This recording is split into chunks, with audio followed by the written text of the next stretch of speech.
আলহামদুলিল্লাহ, আল্লাহ রব্বুল আলমিনের অশেষ মেহেরবানি এবং শুকরিয়া যে মহান আল্লাহ রব্বুল আলমিন আমাকে আপনাকে পবিত্র জুমার দিন আল্লাহর ঘর মসজিদে আল্লাহ তাআলা দামি হুকুম জুমার নামাজ জামাতের সাথে আদায় করার উদ্দেশ্যে একত্রিত করেছেন। এর জন্য দিল থেকে শুকরিয়া আদায় করে আলহামদুলিল্লাহ।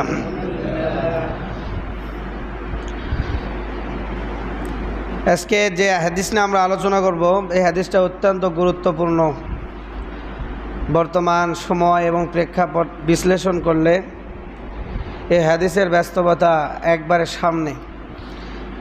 এজন্য বর্তমান সময়ের উপর এই হাদিসের গুরুত্ব অত্যন্ত।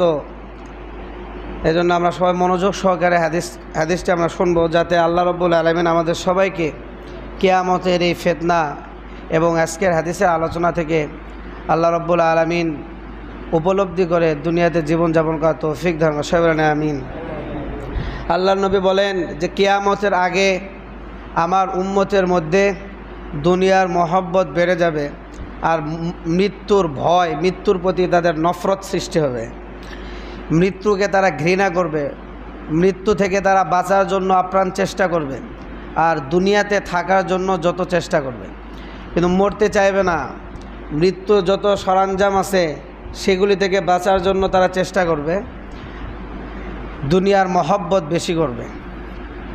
তো কিয়ামতের আগে আমার উম্মতের মধ্যে এই দুইটা জিনিস সব থেকে বেশি আসবে, যে মানুষ শেষ জামানার উম্মত দুনিয়ার প্রতি আসক্ত হয়ে যাবে, দুনিয়াকে আগলে নিবে আর মৃত্যুকে ভয় করবে, নফরত করবে, ঘৃণা করবে, মরতে চাইবে না। কিন্তু মৃত্যু তো অনিবার্য, মৃত্যু তো হবেই, মৃত্যু থেকে কেউ রেহাই পাবে না। কিন্তু মানুষ চেষ্টা করবে যেন তাকে না মরতে হয়, মানুষ চেষ্টা করবে যেন সে না মারা যায়, দীর্ঘদিন যেন থাকে, দীর্ঘদিন বসবাস করে। এই জন্য মানুষের পরিকল্পনা 100 বছরের, 200 বছরের, 150 বছরের, 500 বছরের পরিকল্পনা নিয়ে তারা দুনিয়াতে কাজকর্ম করতেছে এখন। কিন্তু তারা জানে না যে তাদের আয়ু 60 থেকে 70 বছর। কিন্তু স্বপ্নের বাস্তবায়নের কারুকালাম এবং কাজকর্মের নির্মাণাধীন দেখে বোঝাই যায় না যে সে 50 বছর আর 60 বছর বাঁচবে। মনে হয় সে 500 বছরের একবারে আল্লাহ রব্বুল আলামিনের কাছ থেকে 500 বছরের একবারে সার্টিফিকেট নিয়ে আসছে যে সে আর মারা যাবে না। কিন্তু মৃত্যু সবার আসবেই, মৃত্যুবরণ করতে হবে। তো আল্লাহ নবী বলে আমার উম্মত শেষ জামানায় দুনিয়াকে বেশি আগলে নিবে, দুনিয়ার প্রতি তারা আকৃষ্ট হবে, দুনিয়ার প্রতি তারা ঝুঁকবে আর মৃত্যুকে ভয় করবে, মৃত্যুকে নফরত করবে। হযরত সাওবান রাদিয়াল্লাহু তাআলা আনহু বলেন, আল্লাহর নবী বলেন ইউশিকুল উমাম, শেষ জামানায় আমার উম্মতের যারা কাফের হবে, কুফফার, আমার শেষ জামানায় উম্মত দুই প্রকার। কয় প্রকার? দুই ভাগে বিভক্ত। এক তো মুসলমান, দ্বিতীয়ত কাফের। এর মাঝে আর কোনো পার্থক্য নাই।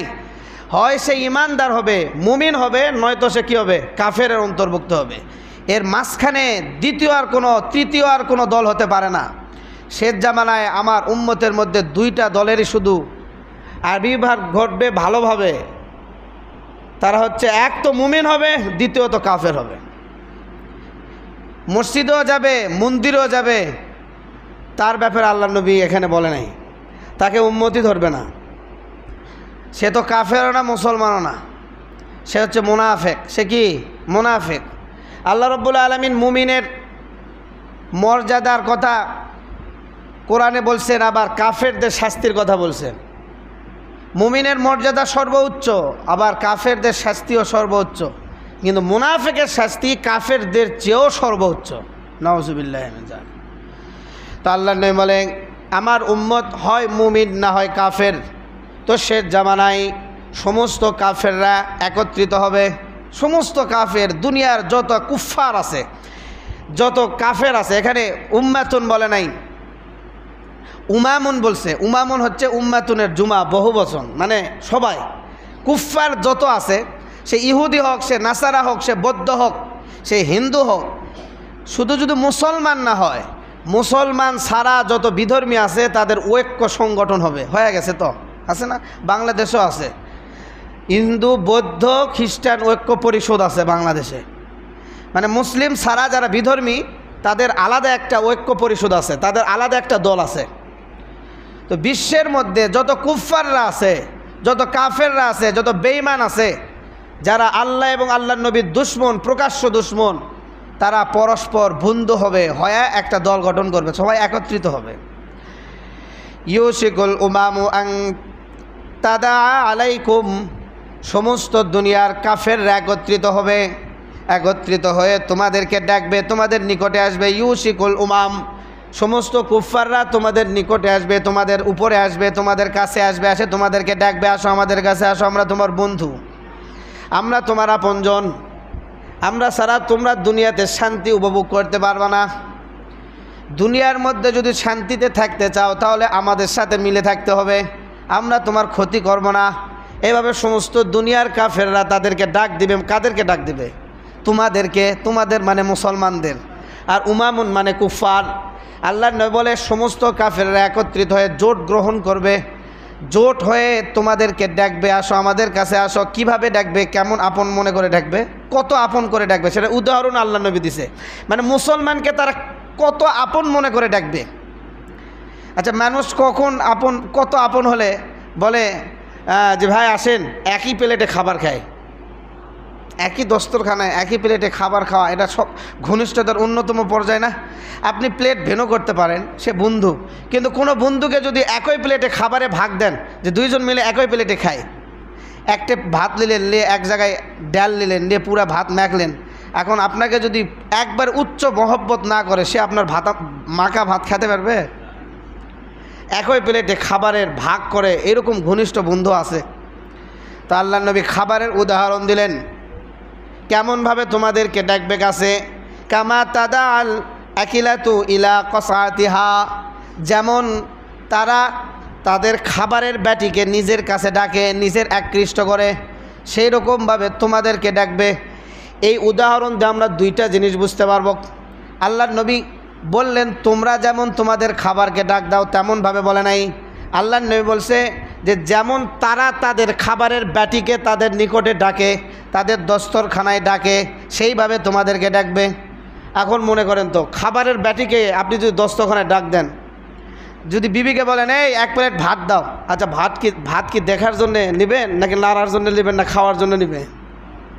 বলেন নাকি খাওয়ার জন্য নেবেন না দেখার জন্য নেবেন? বাড়িতে যায় যদি বিবিকে বলে আমাকে এক প্লেট ভাত এক প্লেট গোস্ত দাও, তাহলে কি দেখার জন্য না খাওয়ার জন্য? তো মানুষ খাওয়ার জন্য যে দস্তরখানায় যে জিনিসকে ডাকে, সেই জিনিস খাওয়ার জন্য ডাকে। আর যে জিনিস মানুষ খায় সেটা কি থাকে না শেষ হয়? শেষ হয়ে যায়, শেষ হয়ে যায় না? শেষ হয়ে যায়, খাওয়ার পরে সেটা আর থাকে না, অবশিষ্ট থাকে না। তো আল্লাহ নবী উদাহরণ দিলেন তোমাদেরকে এমনভাবে ডাকবে যেমন তারা খাবারের টেবিলে তারা খাবারকে ডাকে।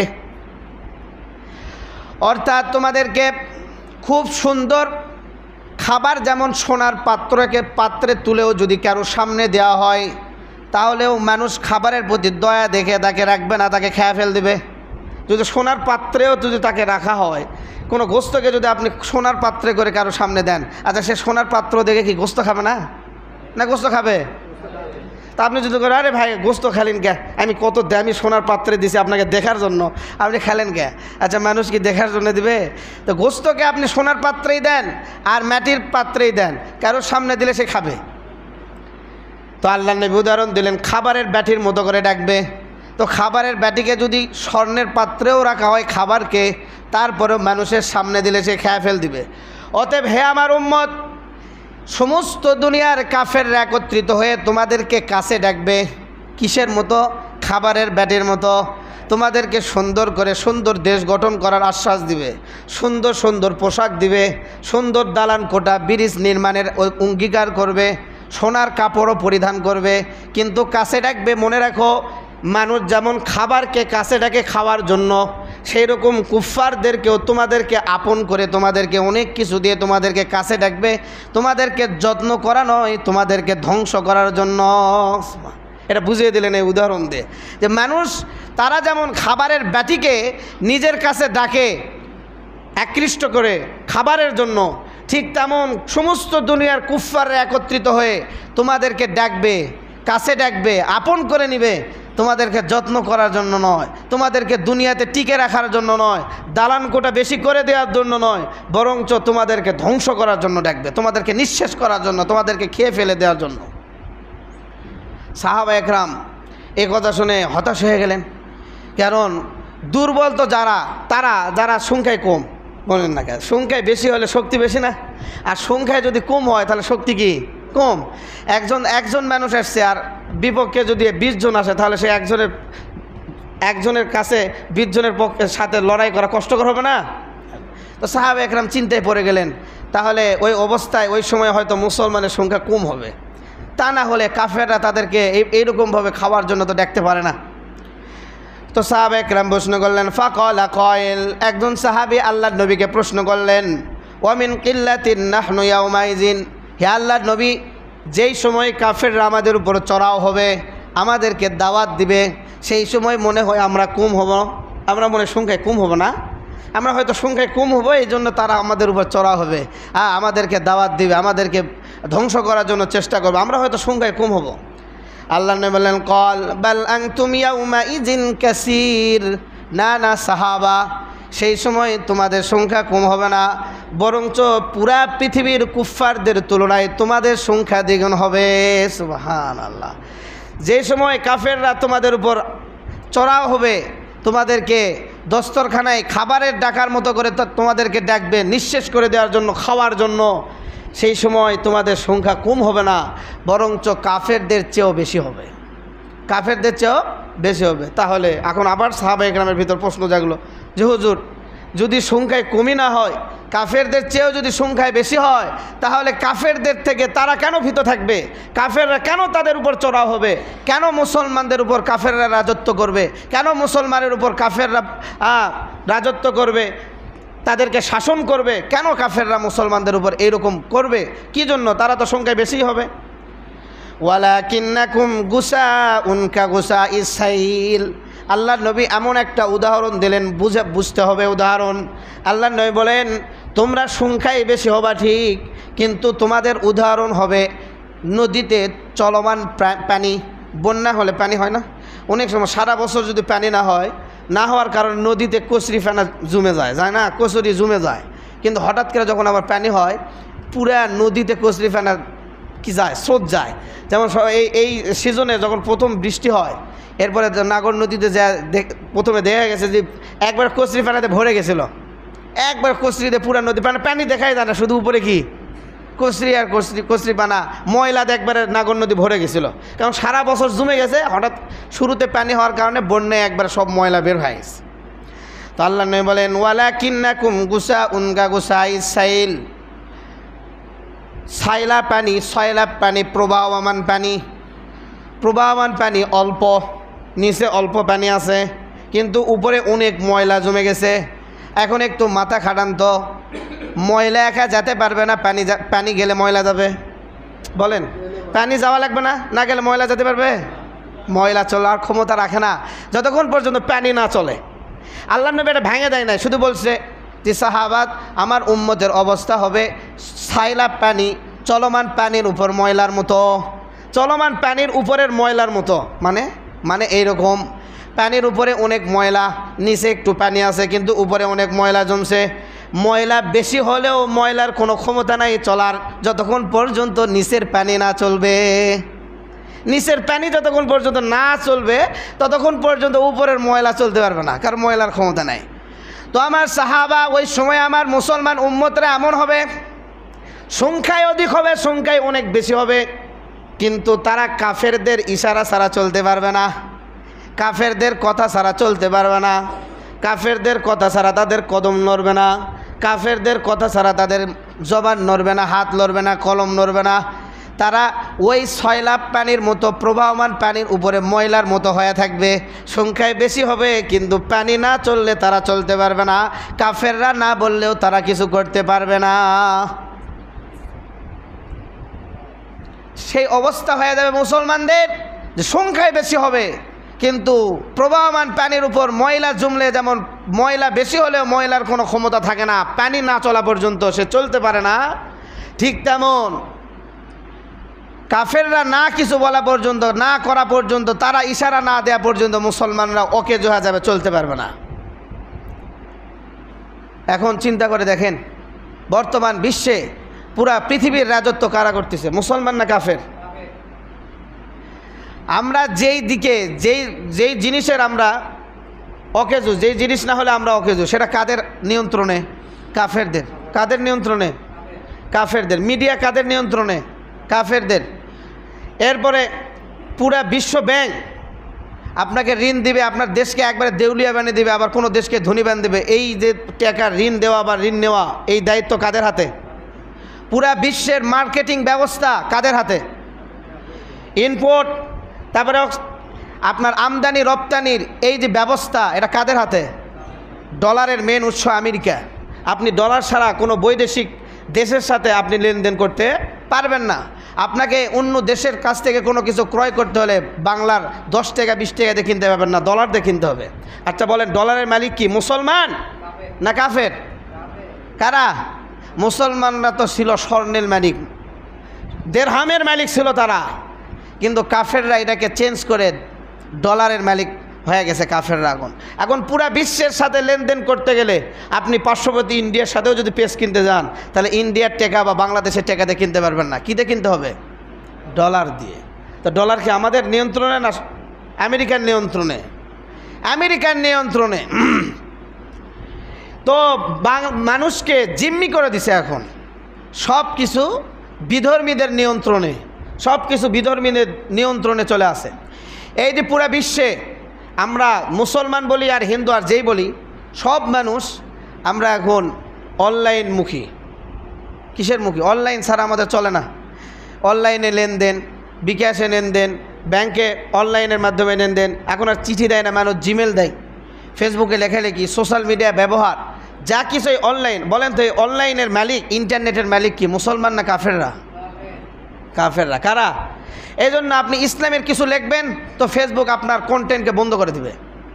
আপনি কাফেরদের বিপক্ষে বলবেন তো ইউটিউব, ফেসবুক, সোশ্যাল মিডিয়ায় আপনার কন্টেন্টকে বন্ধ করে দিবে, আপনার লেখাকে ব্যান করে দিবে, কেউ দেখতে পারবে না, অথবা অন্যের কাছে পৌঁছে দিবে না, কারণ ক্ষমতা তো তাদের হাতে। আপনি যদি মুসলমানদের কোনো চিত্রকে, জুলুমের চিত্রকে তুলে আপনি মিডিয়ায় প্রকাশ করতে যান, পারবেন না, কারণ মুসলমানদের নিজস্ব কোনো নেট বা নিজস্ব কোনো অনলাইন নেই, সব কিছু বিধর্মীদের। এই জন্য তারা যদি বলে যে তোমরা মুসলমানদের এই জুলুমকে প্রকাশ করতে পারবা, তো তারা অপশন দিলে পারবে, না হলে পারবে না। আপনি চাইলেও পারবেন না, আপনার অ্যাকাউন্ট হ্যান্ড করে দিবে বা বাতিল করে দিবে, আপনি সেখানে লেখালেখি করতে পারবেন না। তো মুসলমানদেরকে জিম্মি করে রাখছে কারা? কাফেররা। তো আল্লাহর নবী তো এটা 1400 বছর আগে বলছে যে শেষ জামানায় মুসলমানদেরকে কাফেররা জিম্মি করবে। এখন বলেন, পুরা বিশ্বের মধ্যে যত ধনী রাষ্ট্র আছে, এদের মধ্যে অধিকাংশ ধনী রাষ্ট্র হচ্ছে মুসলিম কান্ট্রি। খনিজ পথ যত সম্পদ আছে, এই অধিক সম্পদের অধিকারী হচ্ছে মুসলমান। তেলের খনি মুসলমানদের, স্বর্ণের খনি মুসলমানদের, এরা সব মুসলমানদের। আবার বড় বড় ধনী রাষ্ট্রগুলি সব মুসলমানদের। কিন্তু তারপরও ফিলিস্তিনের উপর জুলুম হচ্ছে। আমেরিকা একত্রিত হয়, তারপরে আমেরিকার সাথে চায়না যোগ দেয়, রাশিয়া যোগ দেয়, তারপরে আপনার সাইড সুইডে আরও বিধর্মী রাষ্ট্রগুলি তাদের সাথে যোগ দেয়। কিন্তু সৌদি আরব, কুয়েত, দুবাই, মালয়েশিয়া, তারপরে পাকিস্তান সহ বা বিশ্বের যত মুসলিম কান্ট্রি আছে, তারা কি এক যুগে কোনো বিবৃতি দিছে? তারা কি একত্রিত হতে পারছে? বেশি কিছু লাগবে না তো, ইসরায়েলকে ধ্বংস করার জন্য মধ্যপ্রাচ্যে যে সমস্ত আরব কান্ট্রিগুলি আছে, তারা যদি একত্রিত হয়, তাহলে তো ইসরায়েলকে অল্প কিছু সময়ের মধ্যেই ধূলিসাৎ করে দিতে পারবে। কিন্তু তারা কি একত্রিত হয়েছে? হয় নাই। আছে কি? দেখেন, তারা ভোগ বিলাসিতায় মগ্ন আছে। সৌদি আরব, কুয়েত, তারপরে দুবাইতে যাবেন, শুধু ভোগ বিলাসিতা, দুনিয়ার সৌন্দর্যে তারা ব্যস্ত। কারো 10 তলা বিল্ডিং লাগবে, কারো 100 তলা বিল্ডিং লাগবে, কারো মার্কেট লাগবে, তো কারো সুন্দরভাবে চলাচলের ব্যবস্থা লাগবে, এই নিয়ে তারা পড়ে আছে। কালকে একটা খবর দেখলাম, একজন দুবাইয়ের একজন ধনকুপ, সে তো কাফের না, মুসলমানই তো, মুসলমান না, তার বিবি তাকে আবদার করছে সে একটা দ্বীপের মধ্যে ঘুরবে, তো সেই দ্বীপে কাউকে যাওয়া যাবে না, এই জন্য তার স্বামী পুরো একটা দ্বীপকে কিনে নিছে তার বিবির জন্য। অথচ এই স্বামী ফিলিস্তিনের জন্য কোনো কিছু করছে?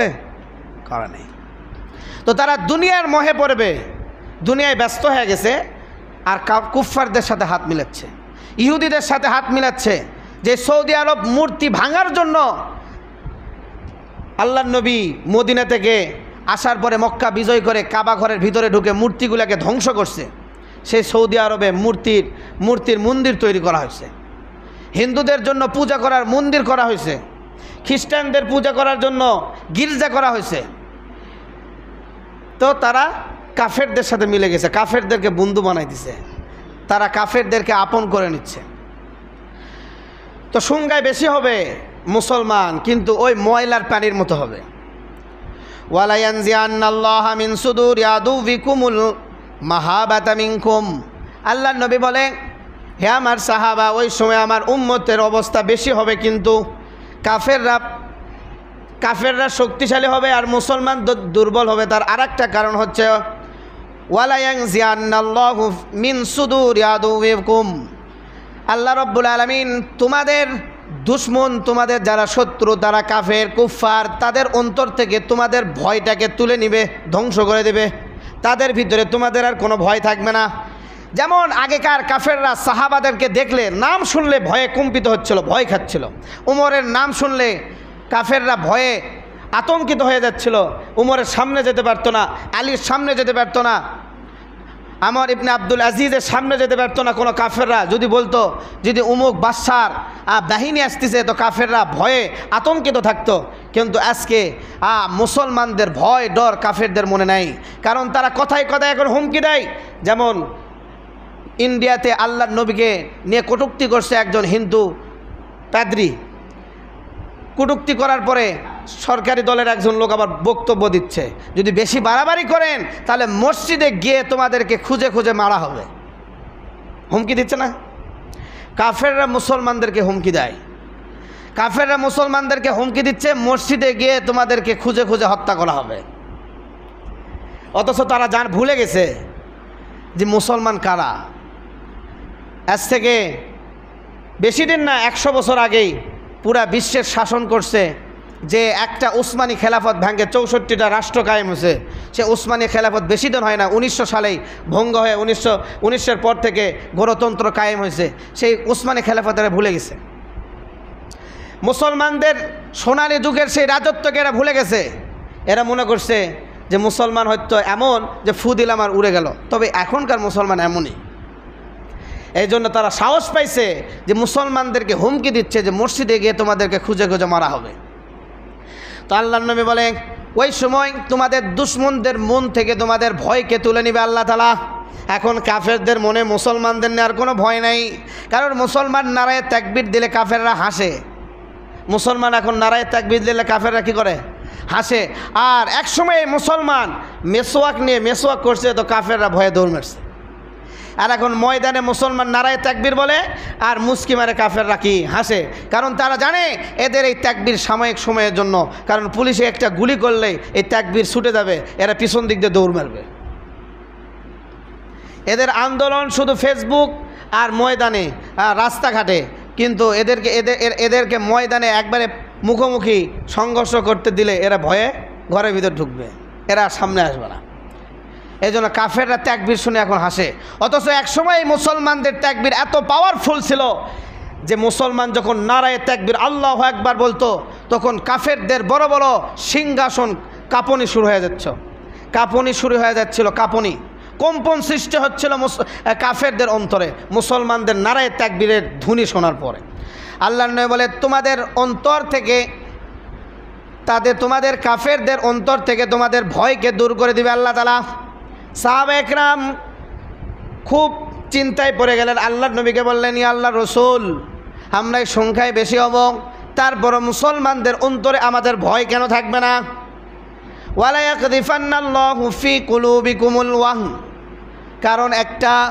কারণ হচ্ছে তোমাদের অন্তরে আল্লাহ রাব্বুল আলামিন ওয়াহান সৃষ্টি করে দেবে। ওয়াহান কাফেরদের অন্তর থেকে তোমাদের ভয়কে দূর করে দিবে, আর তোমাদের অন্তরে আল্লাহ রাব্বুল আলামিন ওয়াহান সৃষ্টি করে দিবে। এখন সাহাবা একরাম প্রশ্ন করলেন, ইয়া রাসূলুল্লাহ ওয়ামাল ওয়াহনু, ওয়াহান কি? আল্লাহ নবী বলেন, হুব্বুদ দুনিয়া ওয়া কারাহিয়াতুল মাউত। ওয়াহান হচ্ছে ওই সময় আমার উম্মতরা দুনিয়ার প্রতি আকৃষ্ট হবে, দুনিয়াকে মহব্বত করবে, দুনিয়াকে ভালোবাসবে, আর মৃত্যুকে ঘৃণা করবে, মৃত্যু থেকে পালানোর চেষ্টা করবে। কয়টা কারণে আমাদের অন্তরে ওয়াহান সৃষ্টি হবে, ভয় সৃষ্টি হবে। ওয়াহান মানে ভয়, দুর্বলতা। মুসলমানদের অন্তরে দুর্বলতা সৃষ্টি হবে, এর কারণে কাফেররা মুসলমানদেরকে আর ভয় করবে না। তো মুসলমানদের অন্তরে দুর্বলতা সৃষ্টি হবে কী কারণে? দুই কারণে তাদের অন্তরে ভয় সৃষ্টি হবে, দুর্বলতা সৃষ্টি হবে। এক নম্বর, তারা দুনিয়াকে ভালোবাসবে, মনে করবে আমি যদি এখন আল্লাহর জন্য রাস্তায় যাই, যদি মারা যায় আমার 10তলা বিল্ডিং কি হবে, আমার এত বড় ব্যবসা প্রতিষ্ঠানের কি হবে, আমার সন্তানের কি হবে, আমার বিবির কি হবে, আমার মেয়ের কি হবে, আমার আত্মীয় স্বজনের কি হবে, আমার এত ডাক নাম সুনামের কি হবে, আমি যদি বেঁচেই না থাকি তাহলে আমার এই এমপিগিরি কোথায় যাবে, আমার এই নেতারগিরি কোথায় যাবে। এই জন্য তারা দুনিয়াকে ভালোবাসবে আর মৃত্যুকে ভয় করবে, চাইবে সবাই চলে যাক, সবাই মরুক, নিজে বেঁচে থাকি। এই জন্য নিজেকে আড়াল করে নেবে, অন্যকে সামনে এগিয়ে দেবে যে তুমি মরো, কিন্তু নিজে মরতে চাইবে না। মুসলমানদের অন্তরে ভয়, দুর্বলতায় দুই কারণে তৈরি হবে, দুনিয়ার মহব্বত আর মৃত্যুর প্রতি ঘৃণা, মৃত্যু থেকে ভয়। অথচ মুমিনদের বড় সিফত দুইটাই। এক নম্বর, দুনিয়াকে ঘৃণা করা আর মৃত্যুকে আলিঙ্গন করা। বলেন, দুনিয়াকে ঘৃণা করা আর মৃত্যুর সাথে আলিঙ্গন করা, মৃত্যুকে চাওয়া, আল্লাহর রাস্তায় শহীদ হওয়া, আল্লাহর রাস্তায় নিজের জীবনটাকে দিয়ে দেওয়া, নিজের রক্তকে আল্লাহর রাস্তায় ঝরানোকে মুমিনরা গৌরবময় মনে করবে, সৌভাগ্য মনে করবে। আর মুমিনরা মৃত্যুর দিকে ছুটতে থাকবে, মৃত্যু থেকে পালাবে না। কিন্তু আমাদের অবস্থা হয়ে যাবে যে আমরা দুনিয়াকে মহব্বত করব, কিন্তু কি মৃত্যুর দিকে পালাবো। আল্লাহ রাব্বুল আলামিন, আল্লাহর নবী এই জন্য হাদিসের মধ্যে বলেন, হুব্বুদ দুনিয়া রাসু কুল্লি খতিয়াহ। হে আমার উম্মত, মনে রাখো, যত গুনাহ করো না কেন, যত গুনাহ আর যত পাপ করো না কেন তোমরা, সব পাপের মূল উৎস হচ্ছে দুনিয়ার ভালোবাসা, দুনিয়ার মহব্বত।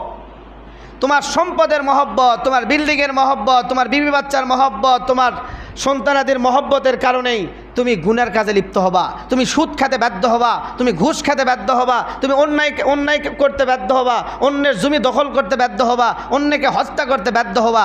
এলা কী জন্য করবেন? নিজের সুখের জন্যই তো, বিল্ডিংয়ের জন্যই তো, বিবি বাচ্চার জন্যই তো, নিজে একটুখানি সুখে থাকবেন এই জন্যই তো। মানুষ সুদ খায় কী জন্যে? গাড়ির উপর মাইক্রোতে চড়বে এই জন্যই তো, যাতে অতি তাড়াতাড়ি সে একটা বিল্ডিংয়ের মালিক হয়, অতি তাড়াতাড়ি যেন সে একটা BMW গাড়ির মালিক হয়, এই জন্যই তো সে সুদ ঘুষ খায়। তো নিজের সুখের জন্যে তো। তো মনে রাখো, দুনিয়ার মহব্বত সমস্ত গুনাহের মূল। তোমাদেরকে মনে রাখতে হবে, আর দুনিয়া সিজনুল মুমিনি ওয়া জান্নাতুল কাফের। বেশি আকাঙ্ক্ষা করো না, বেশি দালান কোটার চিন্তা করো না। কারণ মনে রাখো, দুনিয়া মুমিনের জন্য কয়েদখানার মতো। যেমন কয়েদখানায় আসামিরা বেশি কিছু চায় না, পুলিশেরা যেটা দিবে সেটাই খেতে হবে, বাধ্য।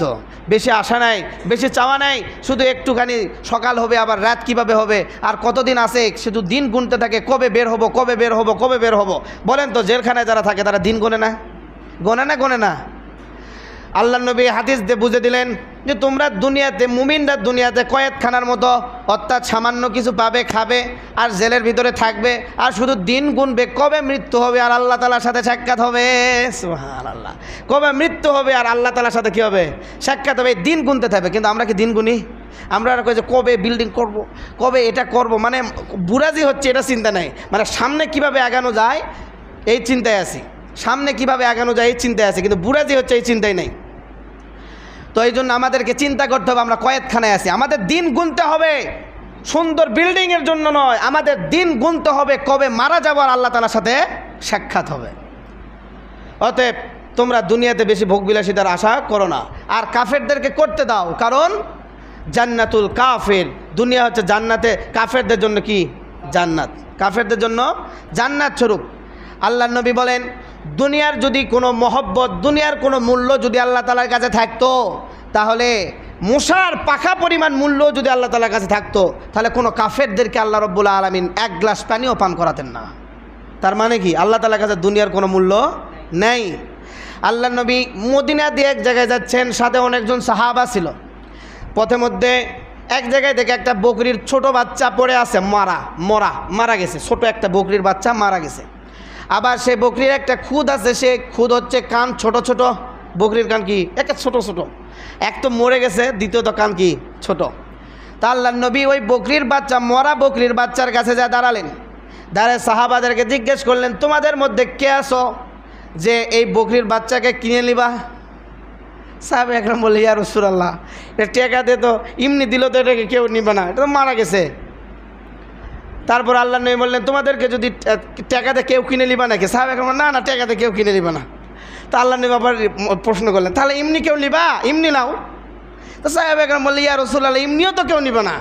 এক তো এমনি তো মরা, দ্বিতীয়ত আবার কি খুদে, কান ছোটো ছোটো। বকরির কান যত বড় হবে তত ভালো লাগে না, এজন্য মানুষ আম ছাগল কিনে পালার জন্য। কী জন্যে? কান বড় বড় দেখতে কি লাগে, সুন্দর লাগে। কান যদি খুদে খুদে সুট্টিয়ানি হয় মুরগির কানের মতো, তাহলে তো তার বকরি বলবে না, বিশ্রী দেখা যাবে। তো সাহাবা একরাম বলে, ইয়া রাসূলুল্লাহ, এক তো মরা, দ্বিতীয়ত আবার কান ছোটাকে কে কিনে নেবে? আল্লাহ নবী বলে, খোদার কসম, মনে রাখো আমার সাহাবী, তোমাদের কাছে বকরির এই মৃত বাচ্চা যেমন নিকৃষ্ট, আল্লাহ রব্বুল আলামিনের কাছে দুনিয়া তার চেয়েও বেশি নিকৃষ্ট। তোমাদেরকে ফিরি দিলেও যেমন এই বাচ্চাকে তোমরা নিবা না, আল্লাহ তাআলার কাছে এই দুনিয়া এই মরা বকরির বাচ্চার চেয়েও নিকৃষ্ট। তাহলে কত নিকৃষ্ট না? আল্লাহ নবী আরো বলেন, ক্বালা ইয়াকুলু ইবনে আদম মালি মালি মালি। আল্লাহ নবী বলে, আদম সন্তানের একটা খাসলত হলো, তারা বলে আমার মাল, আমার বাড়ি, আমার জমি, আমার বিল্ডিং, আমার ব্যবসা। এরা তো বেকুফ। ও হাল্লাকা ইয়া ইবনা আদম মিন মালিক, হে আদম সন্তান, তুমি কোন সম্পদকে তোমার মাল বলতেছ? এটা তো তোমার মাল না। কেন? ইল্লা মা, কারণ হচ্ছে আকালতা, ওইটাই তোমার মাল, যেটা তুমি খাইছো, যেটা তুমি খাইছো এটা তোমার মাল। ফা আফনাইতা, এবং খায়া দেয়া সেটা তুমি শেষ করছো, এটা হচ্ছে তোমার মাল। খরচ করছো, শেষ করছো, এটা তোমার মাল। আউলা বিস্তা আবলাইতা, অথবা তুমি পরিধান করছো, সুন্দর সুন্দর টাকা দিয়ে কাপড় কিনে পরিধান করছো এবং পুরাতন করছো, এটা তোমার মাল। আওতা সদ্দাকতা ফাম দয়তা, এবং যেটা তুমি সদকা করছো এবং আল্লাহ তাআলার ফান্ডে জমা করছো, এটা তোমার মাল। আর বাকি যেগুলো আছে এটা তোমার মাল না। কারণ আজকে তুমি মারা যাওয়ার সঙ্গে সঙ্গে ভাগাভাগি শুরু হয়ে যাবে। কি শুরু হয়ে যাবে? ভাগাভাগি শুরু হবে। কেউ আর বলবে না যে 10 টাকা আমার বাবার জন্য একটু মসজিদে দেই, 10 লাখ টাকা থুয়ে গেছে, 50,000 টাকা একটু মানুষকে দান করি, কেউ আর বলবে না। সবাই চিন্তা করবে। আপনি একটু চিন্তা করে আশপাশে দেখেন, আপনার 10 বিঘা জমি আছে, শেষ বয়সে পড়ছেন, শেষ বয়সে জায়দা আপনার অসুখ ধরা পড়ছে, একটা মারাত্মক রোগ, এখন আপনার টাকা পয়সা নাই। মেয়েরা এখন মেয়েদেরকে এখন ডাকা হলো, ছেলে মেয়েদেরকে, যে প্রতি মাসে তোমরা তো 10 বিঘা জমি আছে, তোমরা জমি পাবা, প্রতি মাসে তোমাদেরকে 10,000 টাকা দিতে হবে খরচ করার জন্য, না হলে জমি পাবা না। কেউ দিবে না, কেউ দিবে না। আবার যদি কয় যে জমি বেচা লাগবে, বেচতেও চাইবে না, কারণ কমে যাবে যে। অথচ এখনও কিন্তু সম্পদ তাদের হয় না, এখনও আপনার আছে। কিন্তু মেয়েরা চাইবে যাতে সম্পদ না বিক্রি করতে হয়, খরচ কম করতে হয়, অল্প কিছু মানে চিকিৎসার মাধ্যমে যেন সুস্থ হয়, না হলে যেন মরে যায়, তাও যেন আমাদের জমি জমা থাকে, টাকা পয়সা থাকে। আল্লাহ নবী বলে দিছে, এ আদম সন্তান, তোমরা তো মূর্খ, তোমরা যেগুলো জমাচ্ছ যাদের জন্য রাখতে, তোমার না, তোমার মাল না। তুমি বলতেছো তোমার বাড়ি, না না, এই বাড়ি তোমার না, এই সম্পদ তোমার না, তোমার তো ওইটা যেটা তুমি খেয়া শেষ করছো, যেটা তুমি পরে শেষ করছো, যেটা তুমি সদকা করছো, আল্লাহ রাস্তায় জমা হয়েছে, এইটা তোমার মাল, এটা কিয়ামতের ময়দানে পাবা, না হলে বাকি কোনোটাই তোমার কিনা মাল না। অতএব আল্লাহ রাব্বুল আলামিন বলেন, ওয়ামা হাযিহিদ দুনিয়া মাতা ওয়ামা হাযিহিদ দুনিয়া লাহবু ওয়া লাইব। আল্লাহ রাব্বুল আলামিন বলেন, দুনিয়া হচ্ছে একটা খেল তামাশার জায়গা। দুনিয়া হচ্ছে কিসের জায়গা? খেল তামাশার জায়গা। এখানে সুখ বিলাসিতা করার জায়গা না। কুল মাতাউদ দুনিয়া কলিল। আল্লাহ রাব্বুল আলামিন আরেকটা বলেন যে দুনিয়ার এই সুখ বিলাসিতা এটা সামান্য, অল্প কিছু দিনের জন্য, অল্প সময়ের জন্য। ওয়াল আখিরাতু খায়রুল লিমান ইত্তাকা, আর পরকালে তোমাদেরকে যে সুখ বিলাসিতা দেওয়া হবে সেটা তো দীর্ঘস্থায়ী। ওয়ালা তুজলামুনা ফাতিলা, আর মনে রাখো তোমাদের সাথে সুতা পরিমাণও জুলুম করা হবে না। মানে আল্লাহ তাআলা যে ওয়াদা করবে সেটা কি করবেই, তোমাদেরকে সেটা দিয়েই দিবে। আল মালু ওয়াল বানুনা জিনাতুল হায়াতিদ দুনিয়া। আল্লাহ রাব্বুল আলামিন বলেন, শুনে রাখো, মাল সম্পদ সন্তানাদি বিবি বাচ্চা এরা দুনিয়ার একটা সৌন্দর্য মাত্র। যেমন তুমি মুখে সোনো পাউডার দিছো, কিন্তু পানিতে যখন ধোবা তখন তোমার মুখ যেমন তেমনই থাকবে। আর কিছু থাকবে বুঝেননি? অনেক মেকআপ করছেন মুখ সুন্দর করার জন্য, কিন্তু যখন আপনি গোসল করবেন তখন ওটা থাকবে না, যেমন মুখ তেমন হবে। এটা তোমার সৌন্দর্য, কারণ যখন তুমি মারা যাবা তখন তোমাকে শেষ গোসল দিয়ে তোমার এই সৌন্দর্যকে দূর করা হবে। যেমন তুমি আসছিলে তেমনই তোমাকে কবরে যেতে হবে। তোমার এই সব সৌন্দর্যগুলি তখন পরের জন্য হয়ে যাবে, তোমার আর থাকবে না। অতএব এলা তোমার সৌন্দর্য মাত্র, এলা তোমার আপন কেউ না, এলা তোমার আপন না। ওয়াল ইয়াবকাতু সালিহাত ওয়াল বাকিয়াতুস সালিহাতু খায়রুন ইনদা রাব্বিকা সাওয়াবান ওয়া খায়রুন আমালা। তবে সবথেকে দামি আর মূল্যবান জিনিস হচ্ছে তোমার রবের কাছে আমলে সালেহ, যেটা তুমি নেক আমল করছো সেটাই সওয়াবের দিক দিয়েও সেটা তোমার রবের কাছে উত্তম, এবং পরকালের পুরস্কারের দিক দিয়েও তবে সৌন্দর্যের দিক দিয়েও তোমার রবের কাছে এটা কি উত্তম। তাহলে বলেন, দুনিয়ার মহব্বত করা যাবে? দুনিয়ার মহব্বত সব থেকে কি নিকৃষ্ট কাজ। এই জন্য দুনিয়ার মহব্বত আমরা করব না।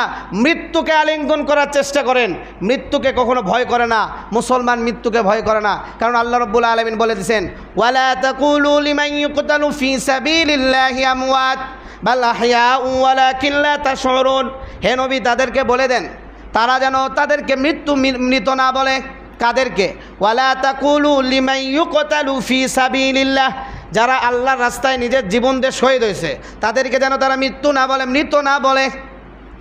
ইউকতালু পরিষ্কার করে বলে দিছে যে তারা হত্যা হয়েছে, তাদেরকে কতল করা হয়েছে। এখানে ব্যাখ্যা করার কোনো প্রয়োজন নেই। কিছু ভণ্ড মূর্খ আছে ব্যাখ্যা করে, আবার শহীদ অনেক প্রকার। আরে ভাই, শহীদের ব্যাখ্যা অন্য জায়গায় করো। এই আয়াতে এক শহীদ ছাড়া দ্বিতীয় কোনো শহীদের ব্যাখ্যা হতে পারে না। এই জায়গায় একটাই শহীদ, ওয়ালাই ইউকতালু, যাকে কতল করা হয়েছে। কতল কি? কতল মানে কি? যাকে হত্যা করা হয়েছে। তা হত্যার জায়গায় আর কি শহীদের আর কি ব্যাখ্যা লাগে? মানে যে আল্লাহর রাস্তায় নিজের জীবন দিয়ে শহীদ হয়েছে।